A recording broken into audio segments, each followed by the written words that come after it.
Olá pessoal, vamos começar a aula de hoje fazendo a construção dos números naturais, a construção do conjunto dos naturais.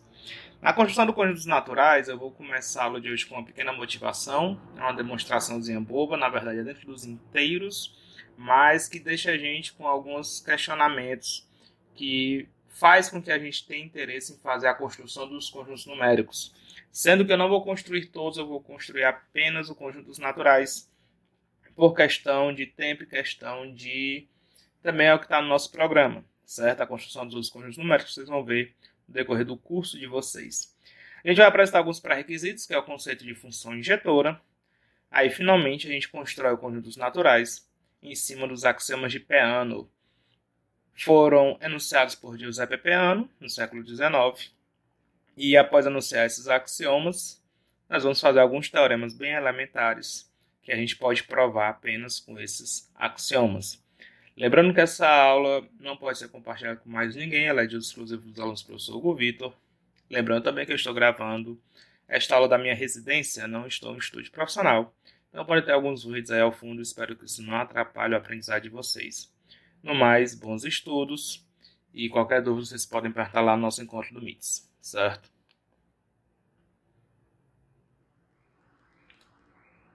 Bem, pessoal, nós vamos começar com um outro tipo de demonstração. Só para deixar claro, existem várias formas de demonstração que a gente não falou ainda durante nossa aula, mas eu vou abordar elas depois do nosso próximo assunto. Essa eu estou trazendo para vocês só para servir de motivação. A gente deve ter feito algumas demonstrações por contra-exemplo, mas na verdade é uma outra forma de fazer uma demonstração por contradição que eu quero trazer para vocês. Eu quero trazer agora uma demonstração por meio de contradição, onde a gente tem uma falta de elemento que satisfaz a condição que a gente quer. Então, como é que vai ser a minha demonstração? Eu vou assumir inicialmente a existência de um elemento, que esse elemento ele vai satisfazer a minha proposição que eu estou querendo provar, e eu vou provar que, na verdade, esse elemento não pode existir. É isso que vai acontecer. Então, prestem bem atenção que nessa demonstração ela vai puxar o gancho para a nossa matéria realmente dessa aula de hoje, certo? Vamos lá para o início dela.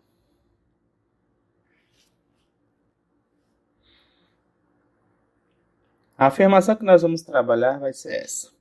Existe um inteiro que é par e ímpar. Apresente-o ou refute essa afirmação. E aí, como é que eu faço para mostrar que existe ou não um inteiro que é par e ímpar? Pelo que eu estudei lá no tempo de colégio, não existe não. Ou o inteiro vai ser apenas par, ou o inteiro vai ser apenas ímpar.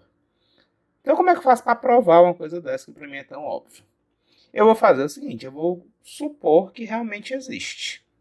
Então afirmações do tipo existencial, que eu já tenho uma noção de que esse camarada não vai existir, eu posso começar supondo que ele existe. Utilizar a partir daí uma contradição, certo? Chegar a partir daí uma contradição. Então vamos lá, suponha, ou vamos supor, né? Fica mais elegante assim. Vamos supor que existe um inteiro K pertencente aos inteiros, tal que K é par e ímpar. Bem, se esse número inteiro K ele é par e também ele é ímpar, ele tem que satisfazer essas duas condições. Tem que satisfazer a condição de um número par e tem que satisfazer a condição de um número ímpar. Então vamos lá. Como K, ou então eu posso usar o se. Se K é par, então existe, vou chamar aqui de A, pertencente aos inteiros, tal que K é igual a 2 vezes A. Não é isso, número par? Todo número par pode ser escrito como 2 vezes algum outro número inteiro? Aí. Bem, mas o K também é ímpar. Então, se K é ímpar, então vai existir um inteiro Eu vou chamar ele de B. Tá, ok? Qual é a condição de um número ímpar? Vocês se lembram? Bem, eu posso escrever o número ímpar como sendo 2 vezes um inteiro mais 1. Então, o meu carro pode ser escrito como sendo 2 vezes A, porque ele se K é um número par. E o mesmo car, ele pode ser escrito como sendo 2 vezes B mais 1, esse B é um número inteiro, pelo fato do K ser um número ímpar. Então, eu estou utilizando aqui as duas condições. O K é par, existe um inteiro A, tal que K é igual a 2 vezes A. K é ímpar, então existe um inteiro B, tal que K é igual a 2B mais 1. É o mesmo K. Então, se eu olhar para essas duas condições, como é o mesmo K, logo, 2 vezes A é o valor do K, tem que ser igual a 2 vezes B mais 1, que também é o valor do K. Olha, se esses camaradas são iguais, quer dizer que 2A menos 2B é igual a 1. Significa que A menos B é igual a 1 sobre 2. Se eu dividir todo mundo por 2, é colocar o 2 em evidência. Quero que eu faça mais passo a passo. Colocar aqui 2 que multiplica A menos B. Significa que A menos B é igual a 1 meio. Olha, o A é um número inteiro, o B é um número inteiro. Uma subtração de números inteiros está dando um número fracionário. Então, esse aqui é o nosso absurdo. Como? Eu vou botar logo o nosso resultado, né? Absurdo, pois A pertencente aos inteiros, A pertence aos inteiros, B também pertence aos inteiros, logo, A menos B também tem que pertencer ao conjunto dos números inteiros. E esse 1 meio não pertence ao conjunto dos números inteiros.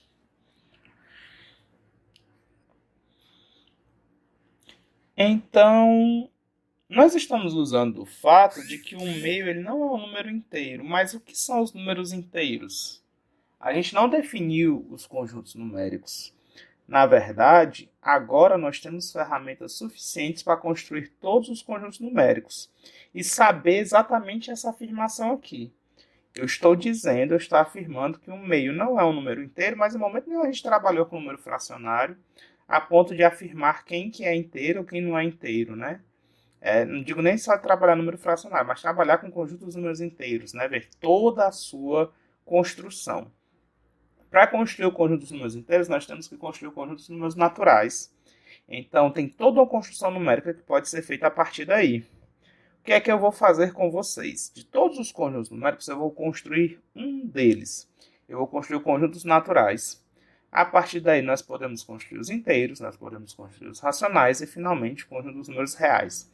Toda essa construção ela é muito trabalhosa, de todos os conjuntos, é claro, mas no conjunto dos naturais nós temos ferramentas para isso. E é isso que nós vamos fazer agora. Nós vamos construir todo o conjunto dos naturais e saber quem é que pertence aos naturais, quem não pertence, por que pertence, quais são as propriedades que esses números naturais possuem, certo? Motivado por essa situação em que nós estamos usando o fato de que 1 meio não é um número inteiro, e a gente precisa ter uma real noção de quem são os nossos conjuntos numéricos. Vamos lá trabalhar o conjunto dos números naturais. A gente vai resolver com os naturais, para depois a gente ter ferramentas para construir os inteiros, se for necessário. Vamos lá.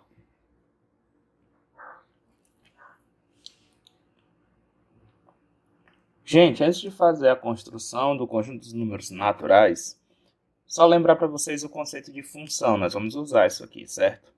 Uma função é uma relação de conjuntos, de modo que cada elemento do domínio está associado a um único elemento do contradomínio.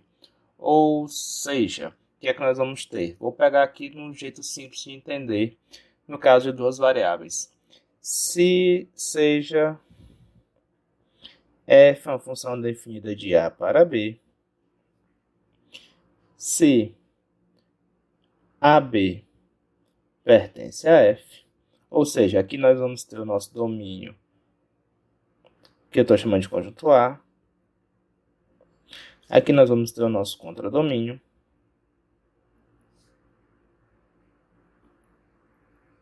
Se eu tenho um par ordenado AB que pertence a essa função f, só para deixar claro que o primeiro elemento A pertence ao conjunto A, que é o domínio, e o B pertence ao conjunto B, que é o contradomínio.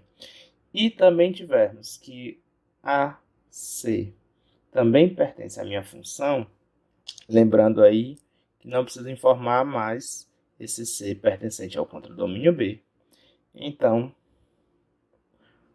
o B tem que ser igual a C. Então, cada elemento do domínio, cada elemento que existe aqui no domínio, tem que estar associado a um único elemento do contradomínio. Não podemos ter uma situação como nós estamos vendo aqui. Deixa eu mudar a cor para ficar mais claro.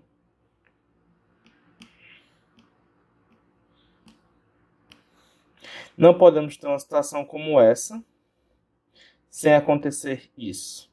Então, se a B pertence à função, ou seja, o A está associado a um certo elemento B, e a C também pertence à função, ou seja, o mesmo elemento A do domínio está associado a um outro cara C, obrigatoriamente esse B tem que ser igual ao elemento C, para a minha função, para a minha relação ser uma função, certo? Guarda esse conceito, acho que você já deve ter visto na disciplina, só lembrando aqui, para a gente poder trabalhar com ele. Vamos agora para frente.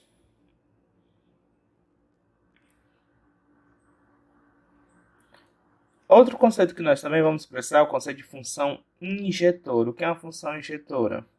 Uma função f definida de um conjunto A, que é o meu domínio, para um conjunto B, que é o contradomínio, ela vai ser chamada de injetora, ou eu posso chamá-la de injetiva, são sinônimos, ou posso chamar também de 1 para 1, uma função 1 para 1, 1 para 1. O que é uma função 1 para 1? Eu nunca tinha ouvido essa expressão antes, mas depois que eu entrei no ensino superior eu só escuto dessa forma.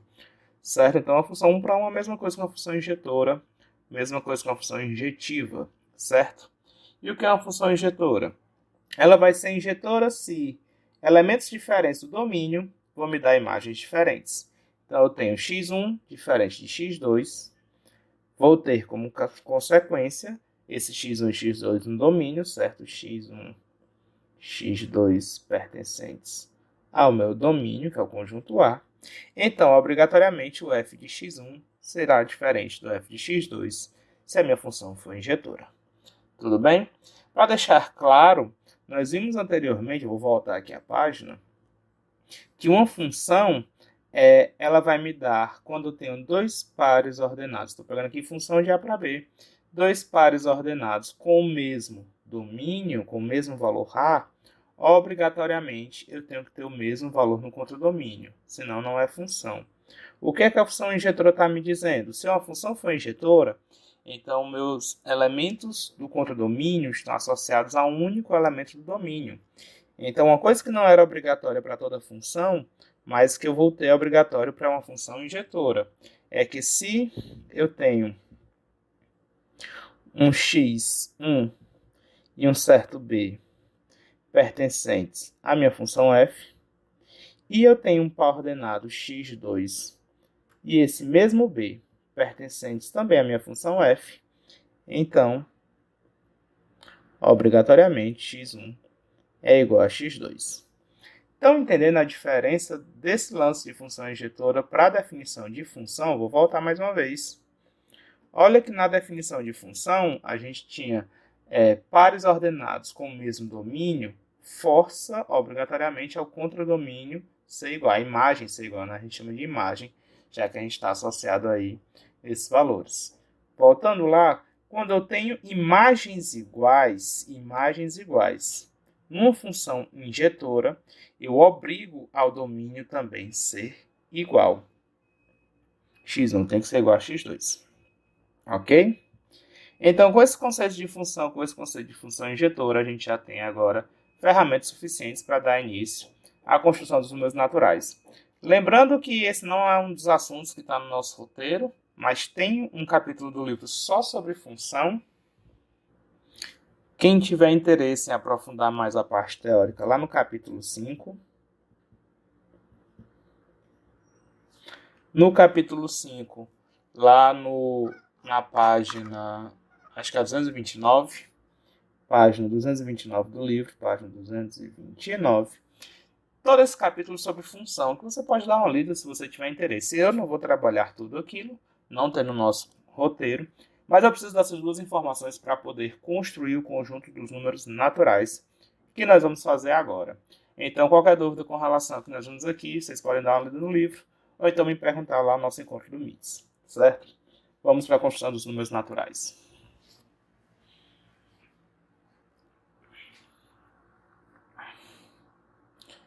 Pessoal, para a aula de hoje, vamos usar os conceitos que nós vimos, que foi o conceito de função e o conceito de função injetiva, para construir o conjunto dos números naturais. Essa construção do conjunto dos números naturais nada mais é do que uma formalização por meio de axiomas, certo? Esses axiomas são chamados axiomas de Peano.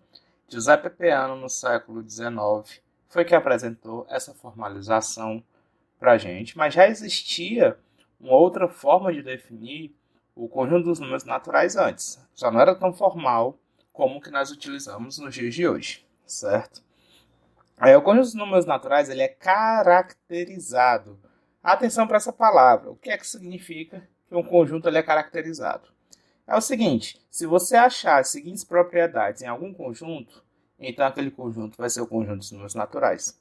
A ideia é essa, certo? E quais são essas propriedades? Eu vou apresentar as propriedades de duas formas, uma por extenso e outra utilizando mais símbolos matemáticos. Então aqui é a primeira forma. São 3 axiomas ao todo, e os 3 axiomas dizem o seguinte. Primeiro, existe uma função injetiva, repare que eu estou dizendo que existe, né? Isso é axiomático. Uma função injetiva de domínio e contradomínio natural, ou seja, tanto o domínio dessa função quanto o contradomínio é o conjunto dos números naturais. E eu vou dar um símbolo para essa função, eu vou denotar ela por função S, certo? Quem for atento já sabe que função é essa. Quem não sabe ainda, né, está muito obscuro, a gente vai dar o nome dessa função já. Por enquanto, vamos deixar assim, obscurecida, para depois a gente voltar para cá e entender melhor como funcionam esses axiomas. Axioma 2. Existe um único elemento, fiquem atentos, que é um único elemento natural, que não está na imagem da função. Opa, está faltando aqui um pedacinho, a imagem da função. Essa função S tem apenas um elemento. Eu vou denotar esse elemento pela letra K. Então, existe um único elemento que não está na imagem da função. Ele não está na imagem da função. E é um único elemento natural. Esse elemento ele é um pouco controverso entre matemáticos. Alguns dizem que esse elemento é um determinado cara. Outros matemáticos dizem que esse elemento é um segundo cara, segundo número. Eu faço parte da linha que digo que tanto faz, qualquer um dos dois dá certo pra gente, desde que fique bem claro qual deles dois seja e que a gente possa adaptar as nossas demonstrações, os nossos teoremas, para o elemento que a gente escolher, certo? Então, eu preciso da existência de uma função injetiva e eu preciso da existência de um único elemento natural que não está na imagem dessa função injetiva, certo? O terceiro axioma, o A3, ele tem um nome especial que eu não vou falar agora, mas ele diz o seguinte: se um subconjunto X do conjunto N é tal que o elemento K, que foi citado em A2, ele pertence a X, e, além disso, para todo elemento que a gente tem em X, todo elemento X do conjunto X, nós vamos ter que a função aplicada a esse elemento X, ou seja, a imagem de X, pela função S, também vai ser elemento de X, ou seja, a imagem desse camarada, desse elemento, também vai pertencer a X. Então, esse X é o conjunto dos números naturais. Esse axioma é o mais confuso de todos. Não sei se fui eu que deixei confuso ele, mas sim, ele tem um nome especial e ele sim é um pouco mais confuso. Vamos ver se com símbolos fica um pouco mais fácil. Quem quiser copiar, pausa aí, copia a forma por extenso. Eu vou mostrar para vocês os mesmos axiomas, só que agora escrito com símbolos matemáticos. Vamos lá. Aqui, os mesmos 3 axiomas escritos com a linguagem mais matemática. O que é que diz os meus axiomas? O axioma 1. Existe uma função dos naturais para os naturais injetora, ou injetiva, ou 1 para 1, são sinônimos, né? Injetora ou injetiva, tanto faz. Daqui, eu quero que exista essa função. O axioma 2 diz o quê? Existe um camarada K, pertencente aos naturais, tal que esse K não pertence à imagem de S. Ou seja, S é uma função que vai levar naturais para os naturais, mas vai ter um camarada apenas que não vai ser coberto por essa função lá na imagem, que é esse K. Tudo bem? Já já a gente dá um nome, tanto para o K como para o S. Guarda aí. O axioma 3, que é o mais confuso, eu escrevi ele aqui de uma forma mais separada. O que é que diz esse axioma 3? O axioma 3 diz o seguinte: se eu tenho um subconjunto x contido no conjunto dos números naturais, e esse subconjunto satisfaz, são duas condições, para você ficar atento, são duas condições. Uma delas, o elemento K que eu falei lá em A2 tem que pertencer ao subconjunto. E também, para todo elemento X que pertence a esse subconjunto, a imagem dele, S de X, também pertence. Então, são duas condições. O K, que é o camarada que eu chamei lá no axioma 2, tem que pertencer a esse subconjunto. E sempre que alguém pertencer, a imagem dele, pela função S, também vai pertencer a esse conjunto. Se isso acontecer, então esse subconjunto X, na verdade, é o meu conjunto dos naturais. Ficou melhor de entender assim ou não? Ainda está um pouco confuso? Se tiver confuso, é só por causa desse S e desse K. Já já eu vou trazer novamente esses axiomas, mas agora eu vou falar quem é esse S e quem é esse K.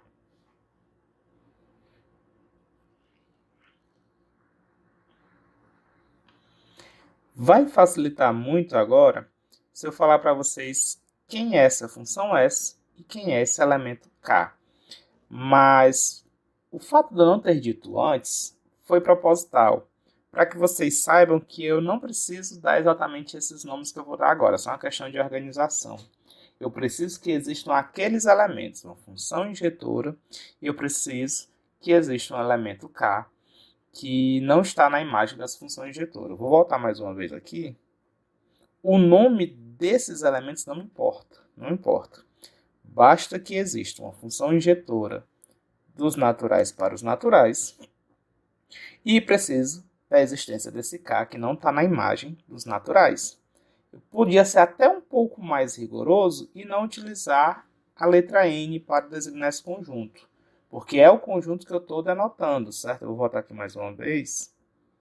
Então, eu podia botar qualquer outra letra para dizer quem é o meu conjunto que eu quero trabalhar. Conjunto A, conjunto... não sei, qualquer letra. Porque aqui já fica tendencioso, você já fica ali na expectativa de ver os números que você já conhece. Mas eu não estou falando nada de número aqui. Repare que não tem nada de número. O conceito de função, ele independe da ideia de número. O conceito de elemento que eu estou utilizando aqui, não depende nada de número. Então, aqueles números que você conhece, que são números naturais, certo? Eu não estou dizendo que eles não são, eles são números naturais, mas eles não fazem parte aqui dessa construção. Eles vão vir depois, certo? E qualquer outro conjunto que satisfaça essas condições, esse conjunto também vai ser um conjunto de números naturais. Olha que interessante.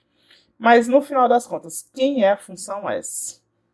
Para quem não percebeu quem era a função S, o nome dela é função sucessor. É chamada de função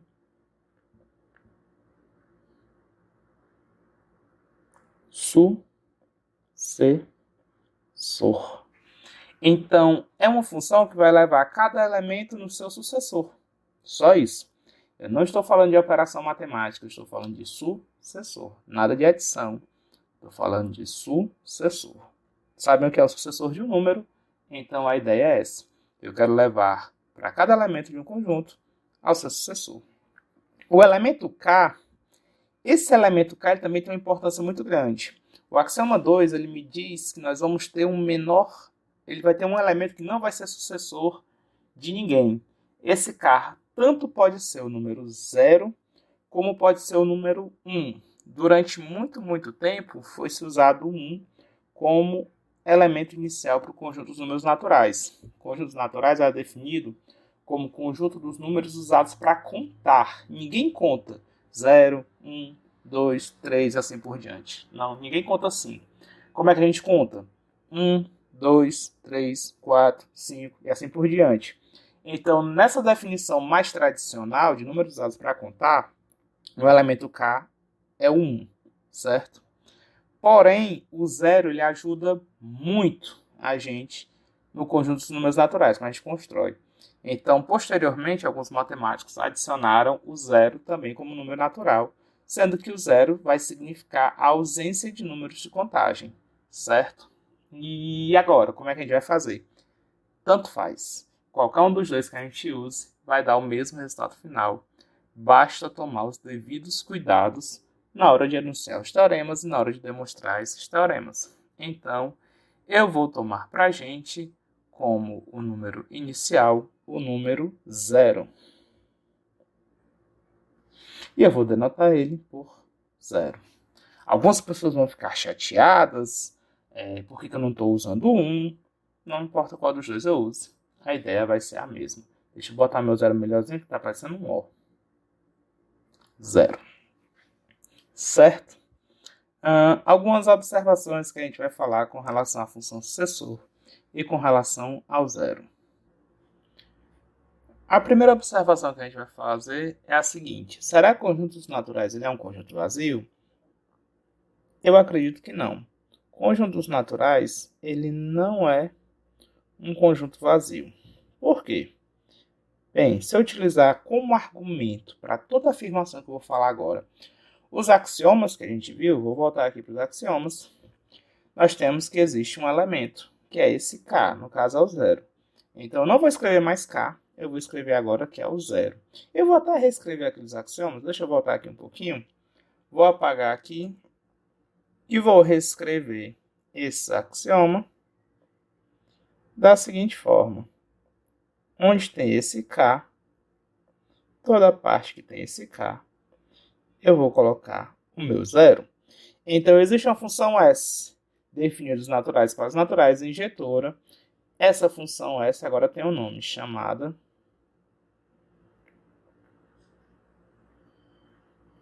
função sucessor. Existe o 0, eu estou dizendo que existe o 0, pertencente aos naturais, tal que o 0 não pertence à imagem dessa função S. E o terceiro axioma diz que esse x é um subconjunto dos naturais e esse x satisfaz o fato de que 0 pertence a x. E, para todo elemento x desse conjunto x, temos que o sucessor de x também pertence ao x. Obrigatoriamente, o x é o conjunto dos naturais. Então, entendendo o que é que está acontecendo aqui, esse axioma 3 ele recebe um nome muito importante. Ele é chamado de axioma de indução. Axioma de indução.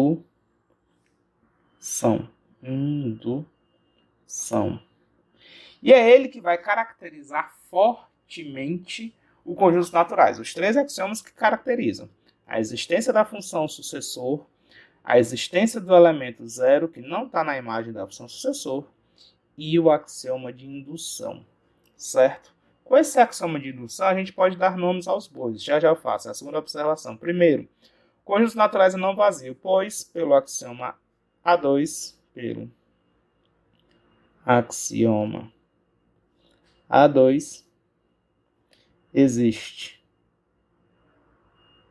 o 0, que pertence ao conjunto dos naturais, e pelo axioma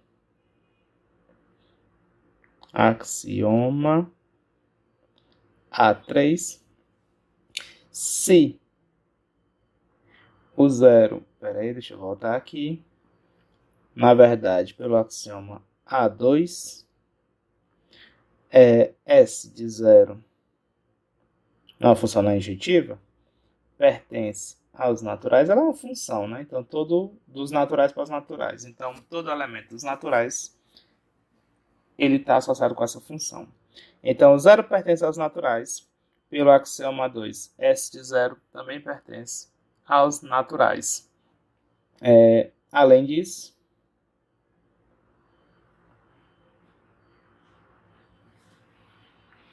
zero tem que ser diferente do sucessor de zero, já que o zero não pertence à imagem da função sucessor e S de zero, o sucessor do zero, já a gente vai dar um nome para ele. Quem será o sucessor do zero? Esse camarada sim pertence à imagem da função S. Obrigatoriamente, o conjunto dos naturais tem que ter pelo menos dois elementos. O zero, que a gente garante a existência dele pelo axioma A2, e o S de zero, que ele também vai ser natural, já que pelo axioma A1, eu botei A2, foi? Deixa eu só voltar aqui para confirmar. O zero ele existe lá no conjunto dos naturais, ele não pertence à imagem, esse argumento está no axioma 2, e o fato da minha função sucessor estar sendo do conjunto dos naturais para os naturais, como o zero é natural, vai existir sucessor pelo axioma A1. Pronto. Então, o A1 me garante que o zero ele é um elemento dos naturais, logo ele vai ter um sucessor, certo? Os dois têm que ser diferentes, já que um pertence à imagem da função S e o outro não pertence. O S de zero pertence à imagem, o zero não pertence à imagem da função sucessor. Então, nós temos pelo menos dois elementos. Assim, N possui pelo menos dois elementos. Mas será que só possui dois elementos? A gente pode argumentar um pouquinho mais e ver quantos elementos esse conjunto N vai possuir. Vou dar uma pausinha aqui, quem quiser copiar, copia. Vou começar na outra página.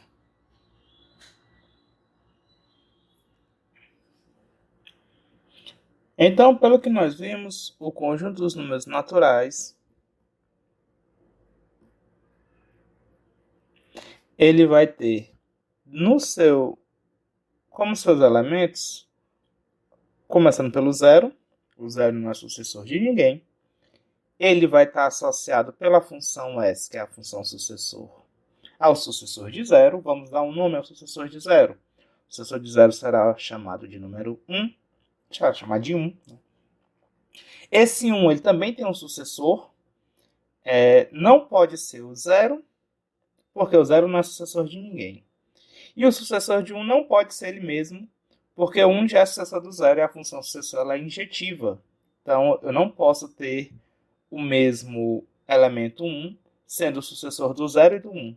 Então, o sucessor do 1 é outro camarada, não pode ser ele mesmo. Eu vou chamar o sucessor de 1 de 2. Aí eu vou usar argumentos parecidos. Quem é o sucessor de 2? Se o 2 também é um elemento dentro do conjunto dos naturais, o sucessor dele não pode ser o 0, que o 0 é o elemento que não tem sucessor por definição, lá pelo axioma 1, né? Definição não, lá pelo axioma 1. O 1 já é o sucessor do 0 e o 2 já é o sucessor do 1. Então, o sucessor do 2 tem que ser outro camarada, outro elemento. Eu vou chamar o sucessor do 2 de 3. Tá entendendo onde é que vai chegar isso aqui, né? O 3 tem um sucessor também, que não pode ser o 0, nem o 1, nem o 2. Usando argumentos parecidos com o que eu falei. Então, o sucessor do 3 é o 4. E assim por diante. 5, parará, parará, parará. Aí deixa eu fazer uma pergunta para vocês. Esse conjunto ele vai ter fim ou não, né, com essa construção? Primeiro, se ele ficou confuso para alguém, vocês me perguntam lá no nosso Google Meets, que eu explico direitinho, mais formalmente. Mas a ideia aqui é de que a gente, com essa função sucessor e com esse zero, da forma como nós construímos com os axiomas, a gente vai ter um conjunto que nós chamamos de conjunto infinito, certo? Então, não vai ter fim, esse conjunto dos naturais vai ter infinitos elementos, mas o que é um conjunto infinito? Vamos definir formalmente o conjunto infinito. Eu vou dar uma pausinha aqui e definir ele para vocês, aqui mesmo nessa tela, só para vocês não perderem tempo me vendo escrever, certo? Pronto, aqui é a nossa definição de conjunto infinito. A definição diz o seguinte: não é aquela definição infantil de que o conjunto é infinito quando não tem fim. Né? Não é isso, não é isso.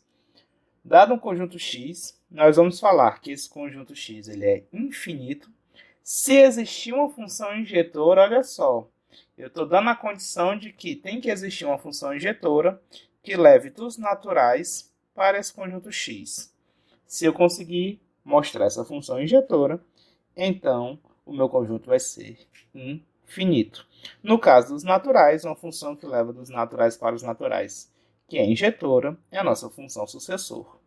Então, por essa definição, a gente vai ter realmente que o conjunto dos naturais é mesmo... Ah, professor, mas você fez de propósito, você construiu uma definição para fazer a coisa dar certo, para que o seu conjunto seja infinito. O que é uma função injetora? Talvez algumas pessoas não consigam direitinho entender qual é a função de uma função injetora, né? Qual é a ideia de uma função injetora. Como aquele outro nomezinho também que a gente chama, função injetora, função injetiva, função 1 para 1. Quer dizer que eu associo a cada elemento dos naturais um elemento do outro conjunto. No caso aqui, se ele for infinito. Então, pense o seguinte, você consegue, por exemplo, associar para cada conjunto dos números inteiros um número natural. É possível fazer isso se você conseguir para cada um.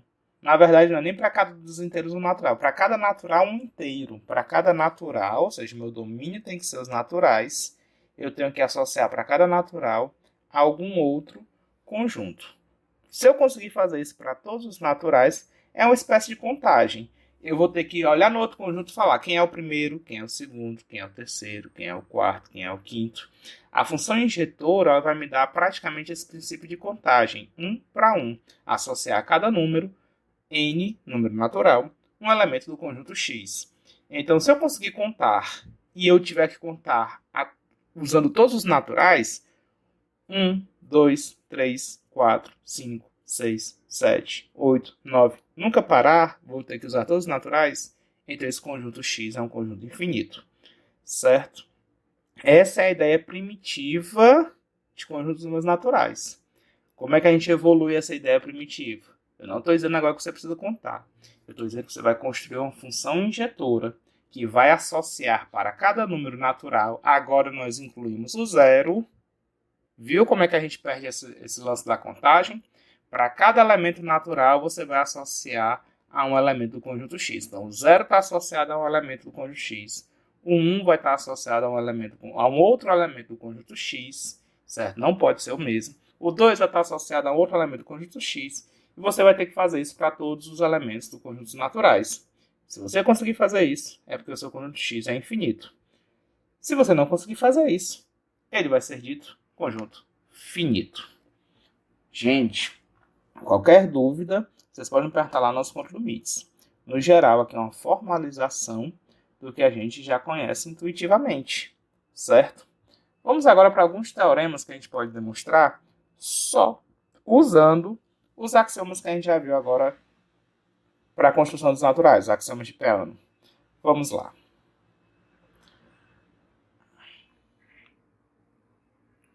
Vamos concluir a aula de hoje com a resolução desse teorema, certo? Ficou aí como exercício.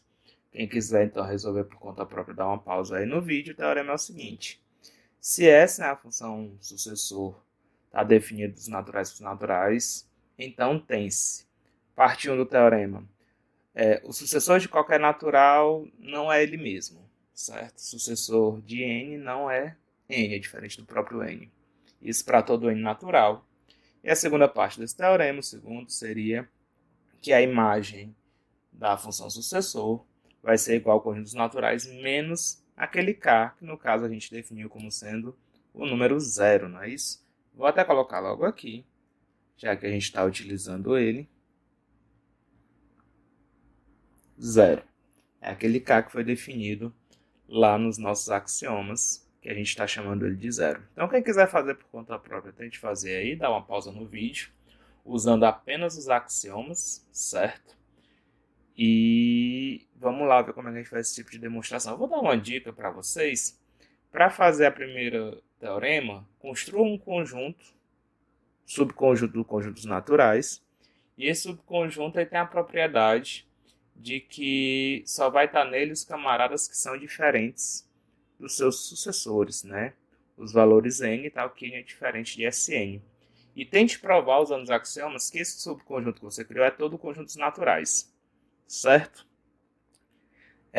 Já o segundo teorema, a dica que eu dou para vocês é algo bem parecido, certo? Criar um conjunto que vai ser dado pela imagem do sucessor menos o 0 e mostrar que esse conjunto que você criou tem que ser o conjunto dos naturais. Ok? Tentem aí, qualquer coisa, a resolução vem em instantes.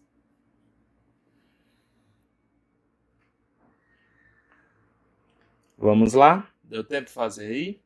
A ideia que eu dei foi a seguinte: construa um conjunto, subconjuntos naturais, seja A, subconjunto dos naturais, tal que esse conjunto A ele é definido da seguinte forma: ele é formado pelos números n pertencentes aos naturais,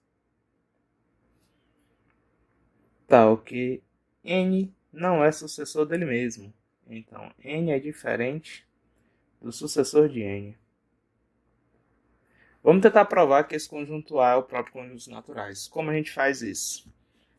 São duas partes. Essa prova a gente vai fazer, essa ideia inicial aqui, né?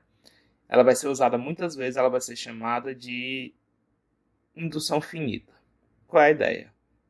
A ideia é a seguinte: mostrar que o 0 pertence a esse conjunto e depois mostrar que para cada elemento que está dentro dele, o seu sucessor também está. Aí a gente vai cair lá no terceiro axioma. Olha só como é que fica. Parte 1, então primeiro passo. Observe que 0 não pertence à imagem de Sn, da função sucessor. Por que não pertence? Pelo axioma A2. É o A2? Vamos ver. Vou voltar aqui para os axiomas. Axioma 2. 0 não pertence à imagem.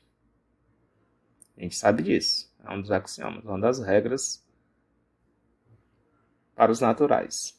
Então, como 0 não pertence à imagem de S pelo axioma 2, logo, não existe n pertencente aos naturais, tal que 0 seja igual a S de n. Em particular, como assim em particular? Eu quero que ele não seja sucessor dele mesmo. Se ele não é sucessor de ninguém, então ele não é sucessor dele mesmo. 0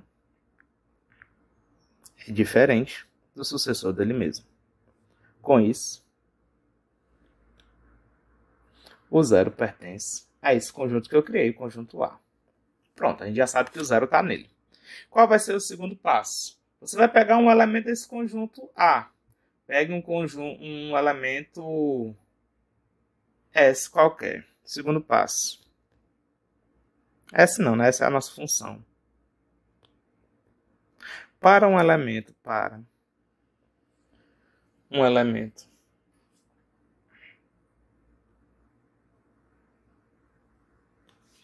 K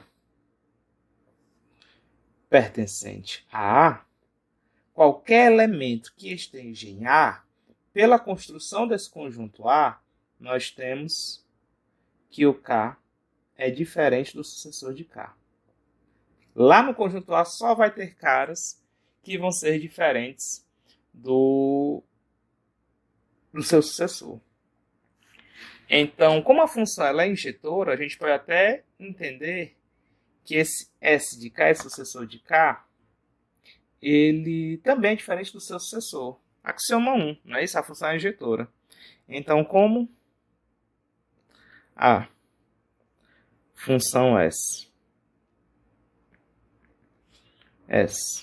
é injetora, temos que K é diferente de S de K. Aqui. Logo, S de K é diferente do sucessor de K. Então, esse S de K é um número, e como a função é injetora, esse sucessor de K tem que ser diferente do sucessor de K, sucessor desse cara. Não é isso? Se ele vai ser diferente, então... Portanto, gente, se esse camarada S de K ele é diferente do sucessor dele, então esse cara está no conjunto A. Com isso, S de K pertence ao conjunto A. Aí olha o que é que nós temos. Nós provamos que o zero está no conjunto A. Nós provamos que se um K pertencer ao conjunto A, então o sucessor de K também pertence ao conjunto A. Isso aqui nada mais é do que o terceiro axioma. O que é que diz o terceiro axioma? Vamos voltar lá.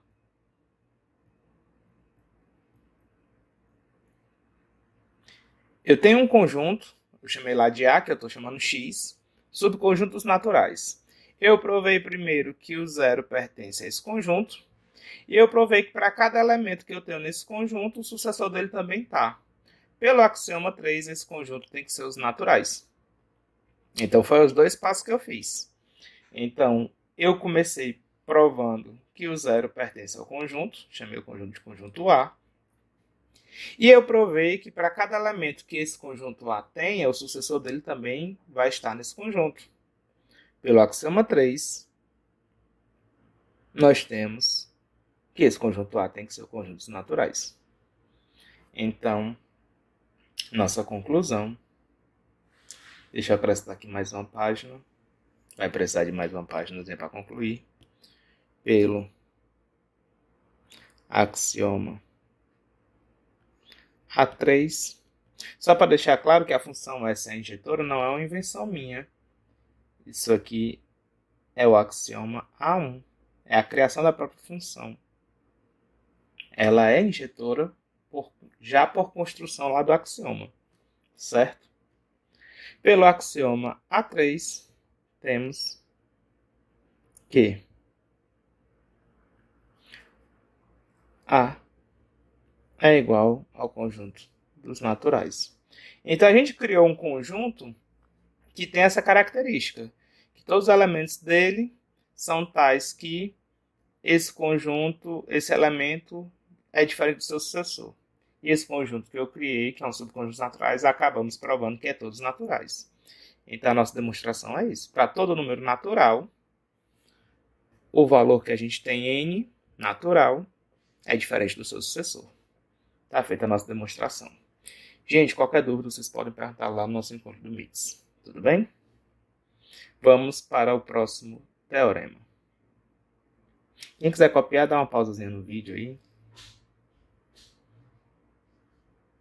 Vamos lá.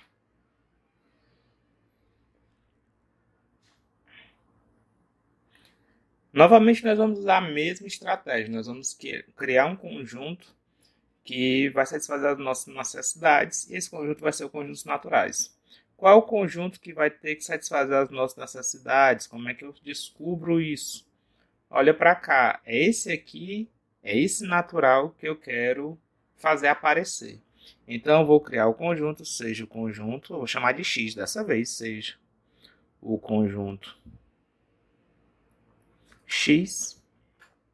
Esse conjunto X ele vai ser igual, olha, a imagem de S eu não quero provar que é igual aos naturais menos o número zero, o conjunto que tem o número zero. Então eu vou dizer que esse conjunto X vai ser a imagem da função S união o zero. Se eu fizer o conjunto X dessa forma, primeiro passo, então nós temos assim, temos. Tem que provar aqueles dois passos. Primeiro passo, né? Mostrar que o zero está nesse conjunto X. É óbvio, eu botei ele como união, então óbvio que o zero pertence a X. Eu botei ele, tá aqui, ó, união. Peguei o X definido já com o zero dentro. Então, tá na cara. Segundo passo. Qual é o segundo passo?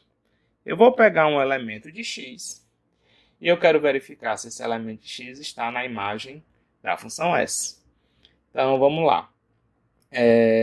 Na verdade, não é nem se esse elemento está na imagem de S, é o sucessor dele, Eu não quero nem que o elemento que eu pegue esteja na imagem de S. Eu quero saber se para cada elemento que eu pegue no conjunto X, o sucessor dele está onde eu quero. Então, seja um certo K pertencente ao conjunto X. O sucessor de K, então, o sucessor de K, olha, não é o sucessor do K, então ele é da imagem de S. Então, ele pertence à imagem de S. Não é sucessor? Então, todos os sucessores de alguém estão na imagem de S. E essa imagem de S está contida no conjunto X. Está aqui, por construção, ó. O X é formado pela imagem de S. Então, a imagem de S está contida no conjunto X. Está aqui. Ela está contida. Então, dessa forma, o sucessor de K, ele também tem que estar em X. Logo, o sucessor de K também pertence a X. Pelo axioma 3, nós temos que o zero pertence a X e para cada elemento K em X, o sucessor dele também pertence a X. Assim, ou então com isso, pelo axioma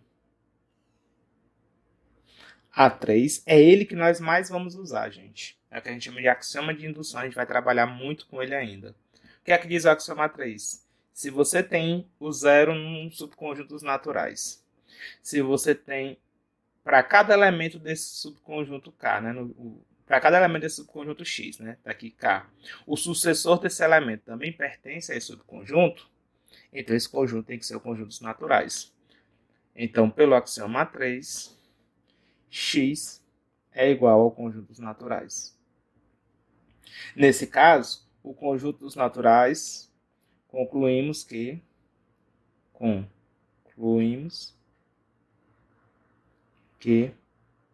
o X na imagem de S união o zero, então esse X agora vai ser o conjunto dos naturais. Ele vai ser igual à imagem da função S união o conjunto que contém o zero.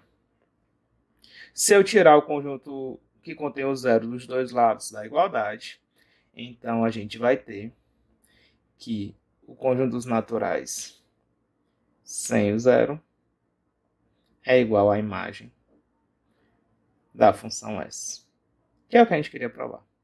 Eu retirei o zero dos dois lados da igualdade.